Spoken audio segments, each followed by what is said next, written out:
Hello vous! Je suis très contente de vous retrouver pour un vlog lecture. Ça fait perpète que je veux en refaire un, mais il fallait le temps, il fallait le livre, et du coup j'ai choisi Pénélope, reine d'Ithaque. Parce qu'il fallait qu'il soit assez long pour faire un vlog, mais pas trop long non plus, et que j'y vois un certain intérêt aussi en termes de communication. Je sais que ce titre-là, vous êtes plusieurs à avoir été intéressés quand je l'ai reçu, enfin quand je l'ai acheté plutôt. Et du coup, j'ai vu des critiques assez mitigées, je dois dire. Donc en toute objectivité, je suis très hypée d'un côté parce que la thématique m'intéresse beaucoup, et très inquiète également de l'autre, puisque les retours que j'ai vus sont pas incroyables. Je le fais en lecture commune avec Bébou, donc un de mes amis et modo en même temps, Azerl pour ceux qui sont sur le serveur qui connaissent le pseudo, et du coup on va bien voir ce qu'il en pense aussi, hein, mais ça motive de le lire à plusieurs. Je voulais le résumer pour que vous sachiez un petit peu où on met les pieds, même si je pense que vous avez une vague idée au vu de la couverture. Il est temps que les femmes d'Ithaque racontent leur histoire. Déjà moi mon cœur il est un peu là, tu vois. Le roi Ulysse est parti, il y a de nombreuses années, en guerre contre Troie, emmenant tous les hommes en âge de combattre de l'île d'Ithaque. Pénélope, sa femme, dirige le royaume en l'attendant. Mais lorsque des rumeurs circulent sur la mort de son mari, les prétendants commencent à frapper à sa porte. Or, aucun homme n'est assez puissant pour revendiquer le trône vide d'Ulysse. Si Pénélope choisit l'un d'entre eux, Ithaque plongera dans une guerre civile sanglante. Seule la ruse et son réseau d'espionnes lui permettront de maintenir l'équilibre délicat du pouvoir nécessaire à la survie du royaume. À Ithaque, tout le monde surveille tout le monde, et il n'y a pas un coin du palais où l'intrigue ne règne pas en maître. Avec des petites critiques positives bien entendu en dessous. T'imagines, les gens ils mettraient des critiques négatives. Le plus grand pouvoir des femmes est celui dont elles s'emparent en secret. Un chef-d'œuvre du genre du New York Times. Bon, j'avoue qu'une critique positive du New York Times, c'est un peu comme quand c'est des critiques positives de Elle. Je suis pas personnellement sûre qu'ils aient lu les trucs, tu vois. Donc écoutez, je vous propose qu'on attaque et on verra bien ce qu'il en est. Let's go! Bon, j'ai lu les 2 premiers chapitres, donc inutile de dire que je suis au début, et je suis assez perplexe, mais c'est pas une piquette pour autant. En même temps, ça serait quand même fort tôt pour être déçu. Alors, je m'attendais à ce que l'histoire soit du point de vue de Pénélope, hein, puisque c'est clairement ce qui nous est vendu au dos, et en fait c'est Héra qui parle, donc c'est déjà assez particulier, puisque on a une déesse qui sait tout, qui voit tout, qui connaît tout, qui nous raconte une histoire. Donc je trouve ça assez mensonger de dire qu'on a l'histoire du point de vue des femmes qu'on ne connaît pas, vu qu'on va encore avoir un point de vue rapporté. Je sais pas si vous voyez ce que je veux dire. Au niveau du style, c'est assez confusant. Il y a de très jolies phrases, des phrases beaucoup plus triviales. Par exemple, il y a déjà eu un merde, donc c'est assez surprenant pour le langage de l'époque. Et les phrases sont très très longues, donc vous avez vraiment des phrases de 5-6 lignes, avec beaucoup de points-virgules, d'extrapolation, etc. Du coup, je suis partagée. J'ai noté une citation dans mon carnet quand même. Il y a vraiment des moments où je suis en mode « Attends, quoi? Qu'est-ce que tu es en train de me raconter, madame ?» D'autres moments où je suis en mode « Oh, jolie tournure !» D'autres moments où je suis en mode « Sérieusement ?» Enfin, en 2 chapitres, j'ai déjà eu beaucoup de réactions en fait par rapport au style. J'attends de voir comment ça va enfin, pas s'étioler, ça serait plutôt négatif, mais comment ça va se développer pour la suite. Et en termes d'attrait également, je suis assez curieuse puisque là j'ai un peu peur d'avoir une histoire encore une fois racontée de la guerre de Troie d'un point de vue extérieur. Donc à voir. En tout cas, c'est un début surprenant. J'espère qu'il sera surprenant en positif pour la suite. J'ai avancé ma lecture. Oui, regardez, je suis plus tout collée au bord. Je suis beaucoup plus emballée. Clairement. Vous savez que j'étais un petit peu en mi-molle, si on peut dire, sur le début. Oui, vous le savez, parce que je l'ai dit il y a approximativement 1 minute pour vous. Là, je commence à vraiment kiffer. Il y a un ton très incisif. Je comprends parce que j'ai vu sur Livre Addict qu'il y avait des commentaires qui expliquaient qu'ils étaient assez peu emballés par le style, qu'ils avaient été plutôt en dehors de l'histoire à cause de ça. Je comprends parce que c'est plein de colère en fait. C'est Héra du coup qui raconte, hein, comme je vous l'ai dit, et du coup il y a un ton d'une femme d'un certain âge, tu sens une certaine expérience, et qui mâche pas ses mots. Genre il y a une phrase à un moment, ça m'a... je me tapais une barre toute seule, c'était vraiment genre... cet homme avait une face de paix. Et vraiment, j'étais en mode... Ok, c'est violent, mais soit, tu vois. Et en fait, là, je viens de terminer un chapitre qui est mon chapitre préféré pour le moment, le chapitre 6, juste à la page 60, donc 12% de ma lecture. Et en fait, dans ce chapitre, elle raconte l'histoire comment 3 femmes sont devenues reines. Donc, il y a Clytemnestre, Pénélope et Hélène. Donc on connaît surtout que Pénélope et Hélène, parce que Clytemnestre personnellement est des moins connus. Et on connaît pas mal la vision des poètes ou de l'Odyssée, de comment Ulysse est un petit malin, qu'il a réussi à avoir la main de Pénélope, etc. Et que c'est lui qui a trouvé l'idée que tous les seigneurs font un serment pour protéger, machin, celui qui va épouser Hélène, machin. Et en fait, c'est trop chouette parce que ça propose vraiment une autre vision de l'histoire, avec un grand H, on va dire. Et il y a plein de rage un peu dans son propos. Bah, c'est Héra en même temps, c'est pas la meuf la plus calme, hein. Mais vraiment, je trouve ça super intéressant. Et je commence à être vraiment emportée par le style. Même si ça... Alors, c'est très particulier encore une fois, hein. Mais ça me parle. Tu sais, il y a un truc, ça réveille un truc en moi, tu vois, on va dire. Donc écoutez, alors après, j'en suis vraiment qu'au début, hein. Mais ça prend une bonne direction, cette histoire. Et recoucou. Enfin, il y a quasiment plus de 24 heures qui sont passées, mais j'ai bien avancé. Et je me suis réveillée à 5 heures ce matin à cause des chats qui miaulaient et qui étaient infernaux. Du coup, j'ai lu ce matin à l'aube, mais je vous avoue que j'avais pas la foi de faire un vlog à ce moment-là, parce que de toute façon, tout le monde dormait dans la maison, donc je ne pouvais pas.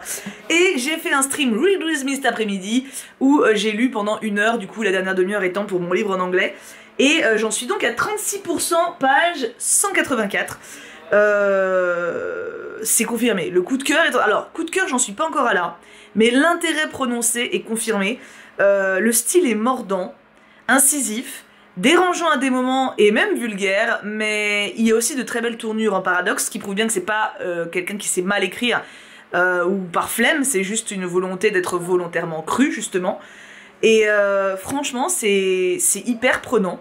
On a l'histoire du coup, comme je l'ai dit au début, hein, de Pénélope avec la narration de Héra, qui met ce qu'il faut de hargne, parce que bah, Héra c'est légèrement une meuf qui a le seum, hein, en général, et qui raconte du coup pas que la vie de Pénélope, mais la vie de plein de femmes qui vivent autour d'elle, ou même dans la Grèce en entier. On a eu notamment toute une partie sur la femme d'Agamemnon, là, qui est bien douillée, et je trouve ça très inspirant comme récit en fait. Vraiment très inspirant et super intéressant. C'est engagé comme lecture pour le coup, hein, on n'est pas sur quelque chose de passif, et il y a une rébellion qui ne serait pas dans le texte si c'était pas Héra la narratrice, du coup forcément. Mais ouais non franchement je passe un très bon moment et bah, j'ai hâte de continuer. Voilà, tout simplement. Donc je suis contente parce que au départ ça partait un peu chelou et ça devient de plus en plus quelque chose que j'apprécie énormément. Coucou. Je peux pas parler fort parce que j'ai mon beau-frère à la maison et Kim qui dorment encore. Il est 8 h du matin, je suis réveillée depuis 5 h à nouveau puisque mes chats ont refait du bruit et que j'ai eu mes règles. Voilà, donc à 5 h du mat réveillée par des crampes au ventre et des chats qui miaulent, un bonheur. Mais du coup j'ai bien bossé, j'ai fini mon boulot et j'ai beaucoup lu. Il est 8 h actuellement, je sais plus si je l'ai dit parce que j'ai un peu la tête dans le popotin, et j'ai dépassé la moitié de Pénélope, reine d'Ithaque. Je suis à 52%.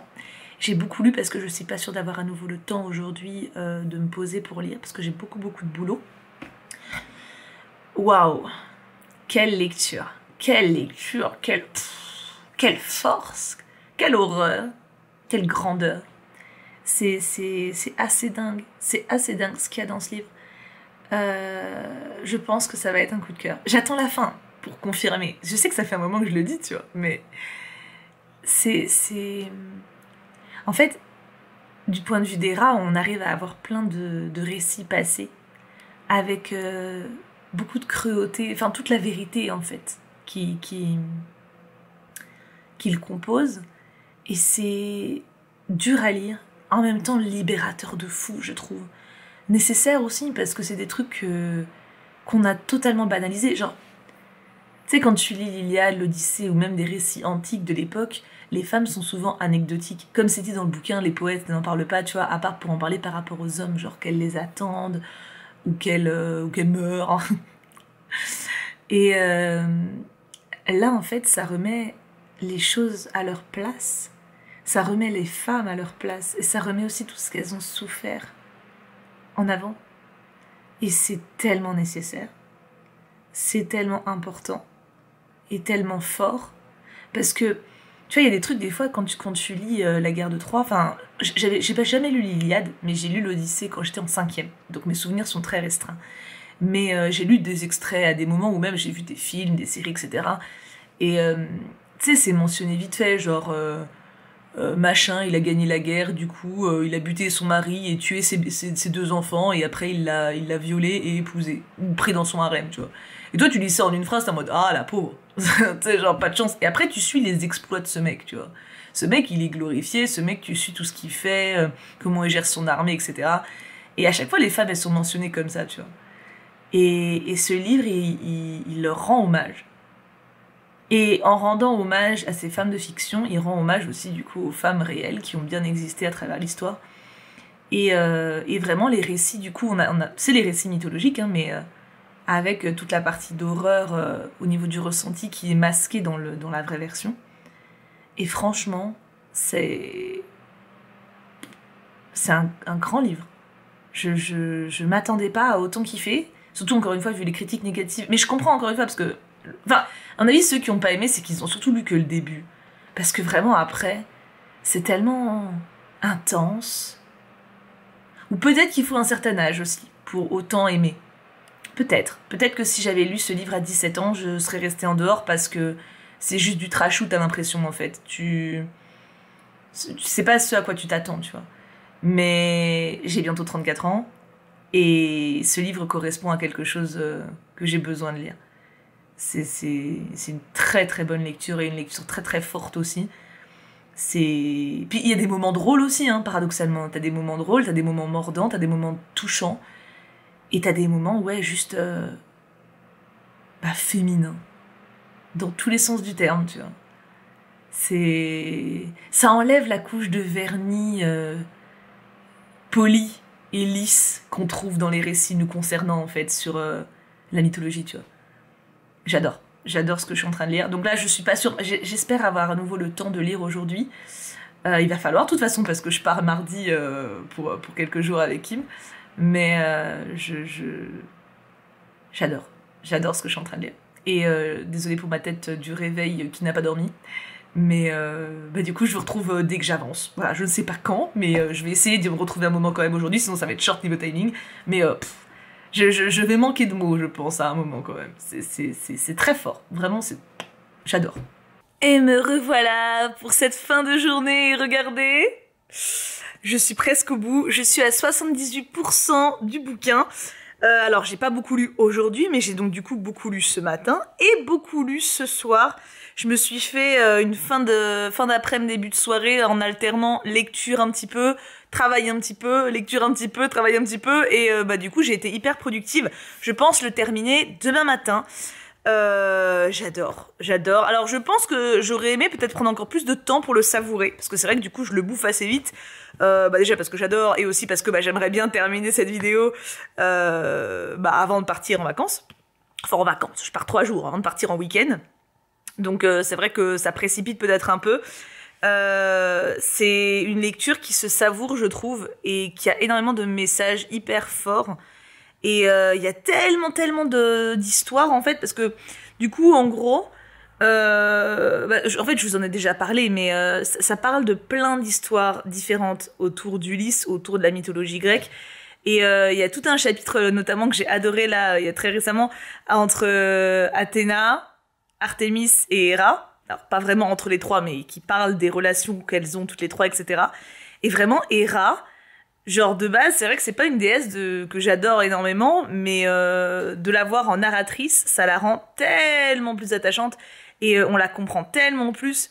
En fait, c'est ça, je trouve que, tu vois, quand tu lis ce livre, c'est comme si tu voyais les grandes figures de ces mythes, tu vois, genre Agamemnon, Ulysse, Achille, Hercule, machin. Et tu sais, d'habitude, quand tu lis ou quand on entend parler de ça, c'est comme si t'avais des énormes statues dorées, tu vois, de ces mecs-là.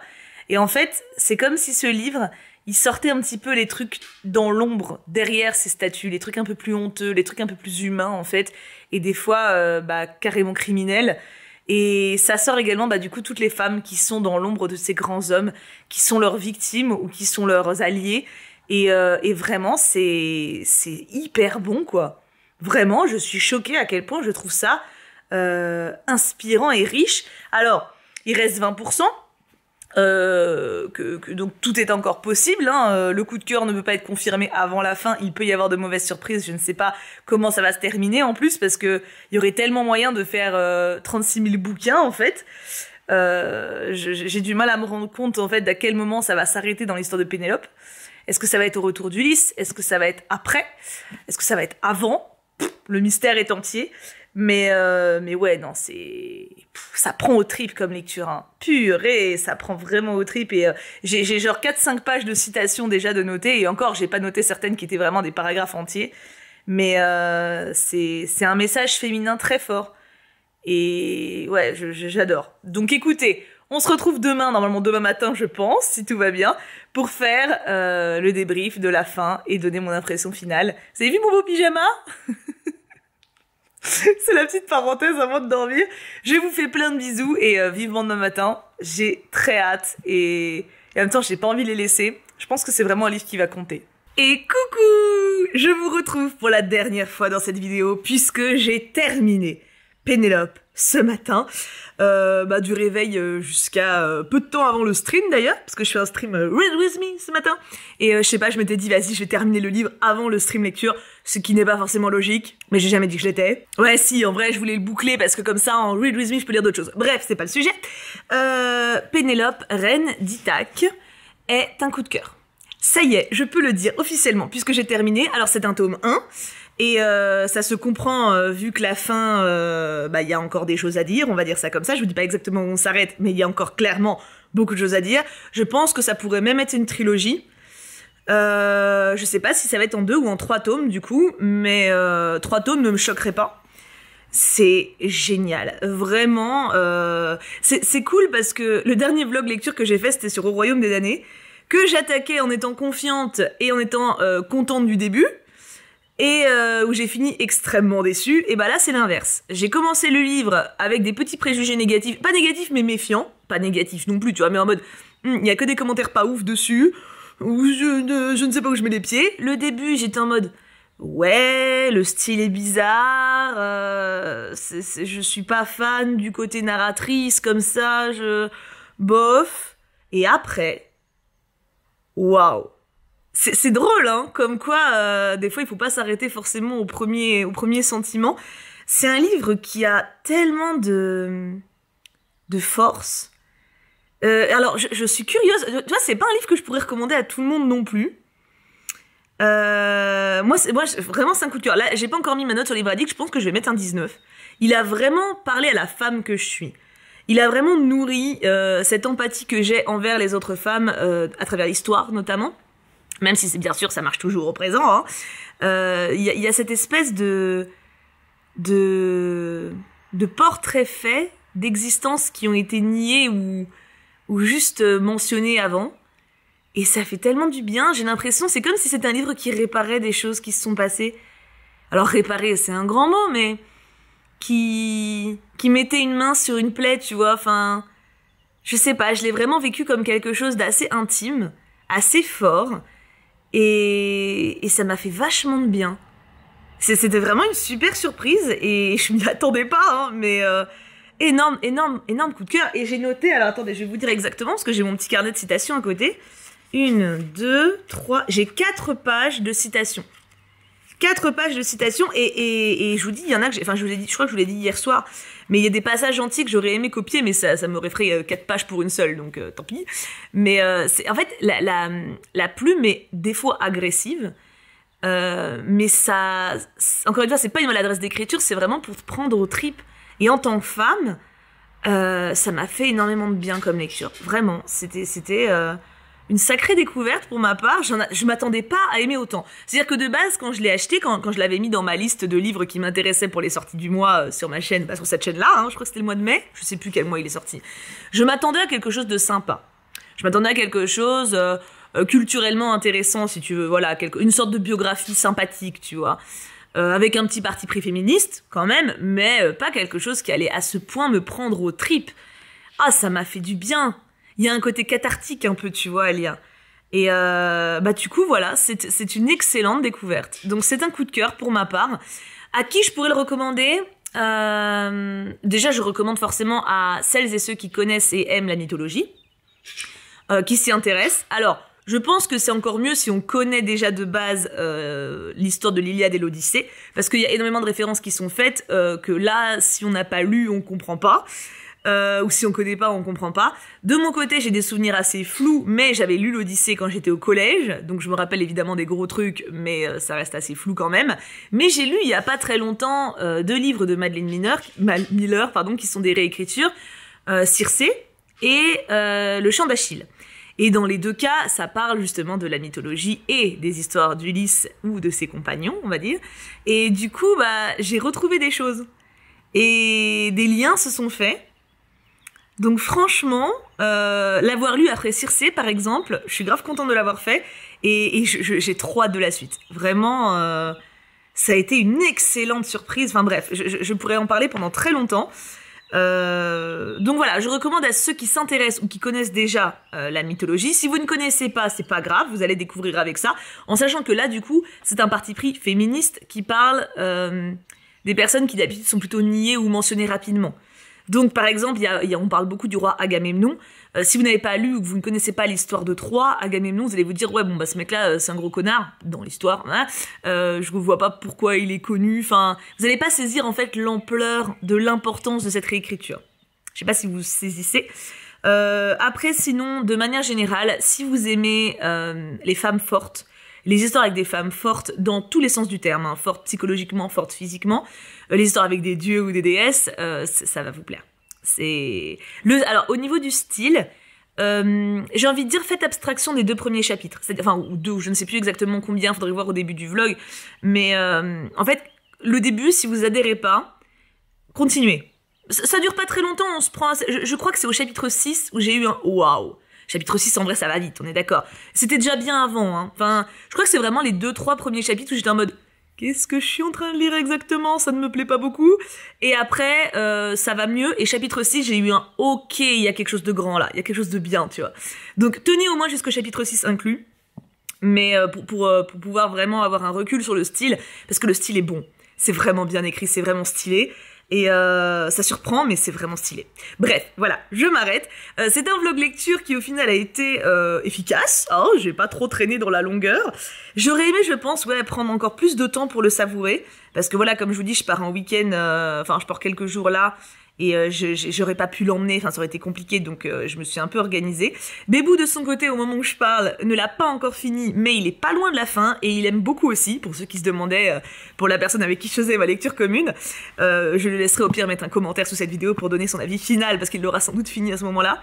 Mais voilà, c'est une très bonne surprise pour ma part, je ne m'y attendais pas, et honnêtement, je préfère vraiment quand mes lectures vont dans ce sens que dans l'autre. Trop contente de ce que j'ai découvert et vivement le tome 2. Vraiment, j'ai beaucoup trop hâte. Je vous laisse donc là, n'hésitez pas à me dire en commentaire si jamais vous l'avez lu ou si vous comptez le lire et j'ai hâte d'avoir vos retours. Mouah, bisous tout plein.